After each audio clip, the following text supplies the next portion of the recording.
സുഹൃത്തുക്കളെ, എല്ലാവരും സുഖമാണെന്ന് കരുതട്ടെ. ഒരു വ്യക്തിയെ സംബന്ധിച്ചിടത്തോളം അയാളുടെ മാനസികമായ ഒരു ഉൾക്കരുത്ത് എന്ന് പറയുന്നത് ഏത് പ്രതിസന്ധിയിലും ഒറ്റയ്ക്ക് നിലപാടുകളെടുക്കാൻ, ഒറ്റയ്ക്ക് ജീവിക്കാൻ, ഒറ്റയ്ക്ക് പല സാഹചര്യങ്ങളിലും എഴുന്നേറ്റ് നിൽക്കാൻ കഴിയുക എന്നുള്ള ഒരു മാനസികമായ അവസ്ഥയിലേക്ക് നമ്മൾ വളരേണ്ടതുണ്ട്. പറയാൻ കാരണം, പലപ്പോഴും ജീവിതത്തിൻ്റെ നിസ്സാരമായ ചെറിയ ചെറിയ പ്രശ്നങ്ങളിൽ പോലും മാനസികമായി തളർന്നുകൊണ്ട് മറ്റുള്ളവരോട് അഭിപ്രായം ചോദിക്കുന്നവരാണ് നമ്മളിൽ പലരും. മറ്റുള്ളവരോട് അഭിപ്രായം ചോദിക്കണ്ട എന്ന നിലപാടല്ല, പലപ്പോഴും നാം അവരോട് അഭിപ്രായം ചോദിക്കുമ്പോൾ അവരുടെ ജീവിതാനുഭവങ്ങളിൽ വന്നുപോയ ചില കാര്യങ്ങളായിരിക്കും അവർ നമുക്ക് സമാധാനത്തോടെ പറഞ്ഞു തരുന്നത്. അതൊരു പക്ഷേ നമ്മുടെ ജീവിതത്തിൻ്റെ പ്രതിസന്ധികളുമായി മാച്ചാകണമെന്നില്ല, അവരുടെ അനുഭവങ്ങളാണ്. അതുകൊണ്ട് തന്നെ നമ്മുടെ ഈ ജീവിതത്തിൻ്റെ പ്രതിസന്ധികളുടെയും പ്രയാസങ്ങളുടെയും ഒക്കെ സാഹചര്യങ്ങളിൽ സ്വന്തമായ ഒരു നിലപാടിൽ ഉറച്ചു നിൽക്കുവാനും, സ്വന്തമായ ഒരു വാക്കും തീരുമാനവും എടുത്ത് അത് ശരിയാണ് എന്ന രൂപത്തിൽ കൂടിയാലോചനയോടുകൂടി യാഥാർത്ഥ്യ ബോധത്തിലേക്ക് കടന്നു പോവുക എന്നുള്ളതാണ് യാഥാർത്ഥ്യം. എന്നാൽ പല വിഷയങ്ങളും മനുഷ്യൻ ആകെ തളർന്നു പോകുന്ന ഒരു സാഹചര്യങ്ങളുണ്ട്.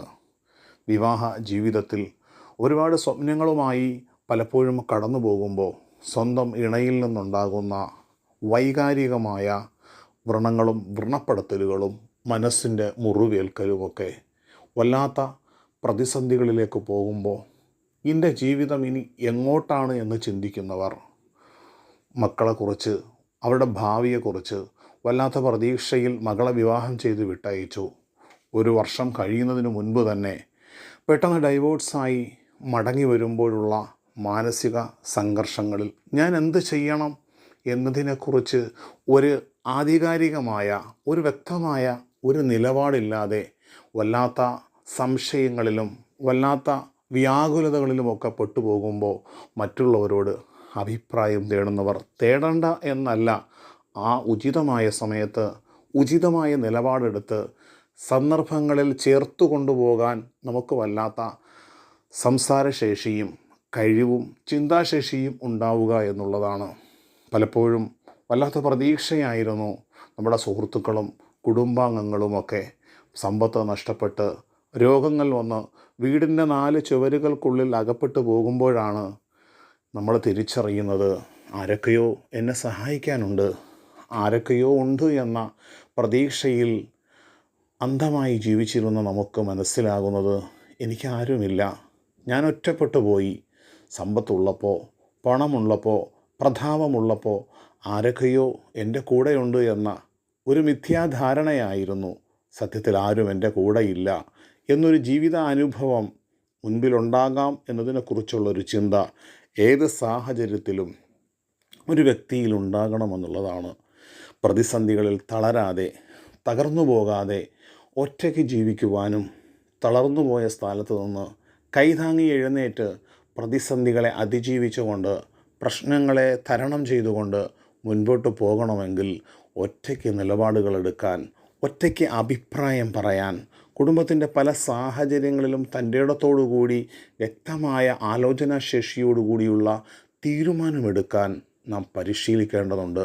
പലപ്പോഴും നമ്മുടെ ചെറിയ മക്കൾക്ക് പോലും അവർ 20ഉം 22ഉം വയസ്സൊക്കെ ആയിക്കഴിഞ്ഞാൽ പലപ്പോഴും അവരെ ഒറ്റയ്ക്ക് തീരുമാനങ്ങൾ എടുക്കുന്നതിനും ഒറ്റയ്ക്ക് ജീവിതയാത്രയിൽ അവരെ സഞ്ചാര യോഗ്യരാക്കുന്നതിനും വേണ്ടി പരിശ്രമിക്കേണ്ടതിനു പകരം അവരുടെ എല്ലാ പ്രശ്നങ്ങളിലും ഇടപെട്ട് അപ്രതീക്ഷിതമായി ആ അച്ഛനോ അമ്മയോ മരണപ്പെട്ടു പോകുമ്പോൾ ആ മകൻ അല്ലെങ്കിൽ ആ മകൾ ഞാൻ എങ്ങോട്ടേക്കാണ് ഇനി പോകേണ്ടത് എന്ന് തിരിച്ചറിയാത്തൊരു സാഹചര്യമുണ്ടായതിൻ്റെ കാരണം, എന്തിനും ഏതിനും നാം നമ്മുടെ മക്കളുടെ കൂടെ വല്ലാത്ത ഒരു അവസ്ഥയിലേക്ക്, എൻ്റെ സഹായമില്ലെങ്കിൽ അവൻ തകർന്നു പോകുമെന്ന വല്ലാത്ത ഒരു മിഥ്യാധാരണയായിരുന്നു.